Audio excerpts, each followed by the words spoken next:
हाय, मैं केसव और मेरी जिंदगी की लगी पड़ी है। मुझे अपनी जॉब से पहले ही सी नफरत है और अब मेरी प्रेमिका भी मुझे छोड़ के चली गई है। खूबसूरत जारा वो मेरा ब्रेकअप हो गया है। वो मुझे छोड़ के चली गई है और मूव ऑन कर गई, लेकिन मैं वहीं का वहीं रह गया। मैं उसकी याद बढ़ाने के लिए हर रात ड्रिंक करता हूँ, दारू पीता हूँ, उसे कॉल करता हूँ, उसे मैसेज करता हूँ, उसकी सोशल मीडिया पर नजर रखता हूँ, उसकी सोशल मीडिया एक्टिविटी को देखता हूँ, पर वो है कि मुझे लगातार इग्नोर कर रही है।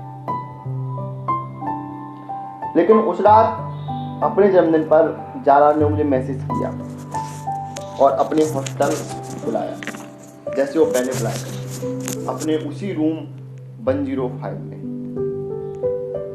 मुझे उस रात वहां नहीं जाना चाहिए था, लेकिन मैं अपने आप को नहीं रोक पाया और मैं गया।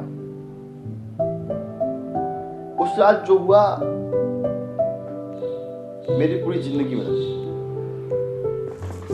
तो नमस्कार दोस्तों, स्वागत है आप सभी का। आप देख रहे हैं किताब पे चर्चा अनमोल के साथ, मैं अनमोल दुबे। दोस्तों, आज हम जिस किताब की बात कर रहे हैं, जो आज मैं अभी पढ़ रहा था, वो उस किताब का एक हिस्सा है। उस किताब का पूरा सार है कि इसी सार के ऊपर एक किताब बनी हुई है। आज मैं बात कर रहा हूँ मशहूर लेखक चेतन भगत की किताब the girl in room number 105। आज मैं इस किताब की बात कर रहा हूँ, बड़ी चर्चित किताब है। दोस्तों, मैं इस किताब के बारे में चर्चा करूँ, इस किताब के बारे में आपको कुछ बताऊं, उससे पहले मैं आपको थोड़ा इसके लेखक चेतन भगत के बारे में बता देता हूँ। जो चेतन भगत है, इन्होंने इंजीनियरिंग से मास्टर की है, IITian स्टूडेंट रहे हैं, लेकिन इनका इंजीनियरिंग में मन नहीं लगा, तो इन्होंने इंजीनियरिंग छोड़ के ये हांगकांग चले गए। वहाँ एक इन्वेस्टमेंट बैंक में इन्होंने नौकरी की और बहुत सफल रहे उसमें।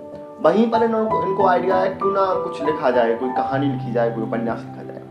लेकिन इनकी जिंदगी में कोई ऐसी घटना ही नहीं हुई थी जिसके ऊपर ये उपन्यास लिख सके या इसके ऊपर एक कहानी लिख सके या कोई किताब लिख सके। तब एक दिन सोचते सोचते ने आइडिया है क्यों ना अपनी मैं हॉस्टल लाइफ, जो मेरी IIT की हॉस्टल लाइफ थी, उसके बारे में लिखूं, उसके बारे में कुछ लिख के व्यक्तियों के पास पहुंचाऊं। इन्होंने जो अपनी पहली किताब लिखी 5 पॉइंट संबंध, बहुत ही मोस्ट अच्छी किताब रही, बहुत ही पॉपुलर किताब रही।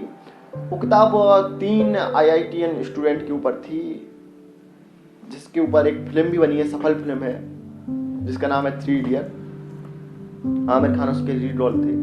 वो किताब जो थी, इनकी पहली किताब थी, उसके बाद इन्हें कई अवार्ड मिले, कई सम्मान मिले।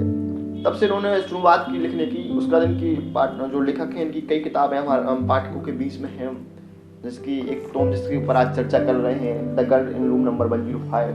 इसके अलावा 5 पॉइंट संबंध, 1 नाइट एट कॉल सेंटर,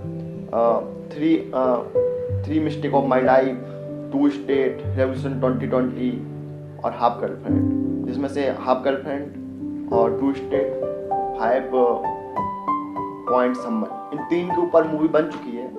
और एक अभी पिछले महीने ही किताब आई है चेतन भगत जी की, जो the girl in room number 105 का सेकेंड पार्ट है। उसका नाम है वन अरेंज मर्डर। दोस्तों, हम इस किताब के बारे में बात करते हैं तो एकदम थ्रिल, एकदम से सस्पेंस वाली, एकदम से आपको सोचने में मजबूर करने वाली किताब है। कि आपको ये किताब जब आप पढ़ेंगे तो मजबूर कर देगी कि आप सोचने पर इतने मजबूर हो जाएंगे कि आप कहेंगे इसके बाद होना क्या है, इसके बाद आगे क्या होगा। एक ऐसी किताब है। एक किताब में कुछ ज़्यादा पात्र नहीं है, कुछ ही पात्र हैं जिनके बारे में आपको बता देता हूँ। सबसे पहला इसका पात्र है केसव। केसव एक IITian है और एक कोचिंग क्लासेस है, IIT की कोचिंग क्लासेस है, चंदन क्लासेस का नाम है, उसमें पढ़ाता है। उसे अपनी जॉब से बहुत ज़्यादा नफरत है, उसे बिल्कुल पसंद नहीं है एक IITian होकर एक टीचर रहना, एक जो टीचर की जॉब करना। इसके बाद जो केसव है, बहुत ही छोटे साधारण परिवार से आता है। केसव के जो पिता हैं वो एक RSS के स्टार प्रचारक हैं, RSS के प्रमुख चेहरों में से एक है। माता जो उसकी वो साधारण गृहिणी है। अब हम किसी अगर प्रेम कहानी की बात कर रहे होते हैं तो उसमें सबसे ज़्यादा इम्पोर्टेंट होती है उसकी नायिका। तो उसकी जो नायिका है बहुत ही खूबसूरत है, उसका नाम है जारा। जारा एक कश्मीरी मुस्लिम है और दिल्ली में रहती है। पिता उसके एक कारोबारी है। हिंदू मुस्लिम होने की वजह से इन दोनों का जो संबंध है वो नहीं हो पाता है और दोनों बीच में ही बिछड़ जाते हैं। जारा तो मूव ऑन करके चली जाती है और केशव के ही क्लासमेट केशव के साथ जो आईटी में पढ़ता था राघव, उसके साथ वो अपनी एंगेजमेंट कर लेती है और अपनी शादी करने वाली होती है। लेकिन जो केशव है वो आज भी वहीं के वहीं है। इसके अलावा एक बात और है, जो सौरभ है, सौरभ केशव के साथ ही चंदन क्लासेस में टीचर है और वो केशव को जारा की यादों से निकलने की मदद कर रहा है, उसे मूव ऑन करने के लिए हमेशा प्रेरित करता रहता है, उसे मोटिवेट करता रहता है। लेकिन वो उसकी यादों से निकल नहीं पाता है। वो लोग साथ में बैठ के दारू पीते हैं उसको बुलाने के लिए, लेकिन नहीं हो पाता है। एक दिन की बात होती है कि एक रात सौरभ और केशव दोनों मिलकर दारू पी रहे होते हैं। तभी केशव के मोबाइल पे एक मैसेज फ्लैश होता है, वो जारा का मैसेज होता है। उसमें लिखा होता है कि आज मेरा बर्थडे और तुमने मुझे विश भी नहीं किया है। जारा केशव को मिलने के लिए बुलाती है। जारा सौरभ और केशव दोनों मिलने के लिए निकल पड़ते हैं रात को और उसके हॉस्टल पहुंचते हैं। आम के पेड़ पे चढ़ के वो केशव होता है, वो जारा के रूम में पहुंचता है। वहां वो देखता है कि जारा मरी पड़ी है और यहाँ से पूरी कहानी बदल जाती है, पूरा जो सीन होते हैं सब बदल जाते हैं।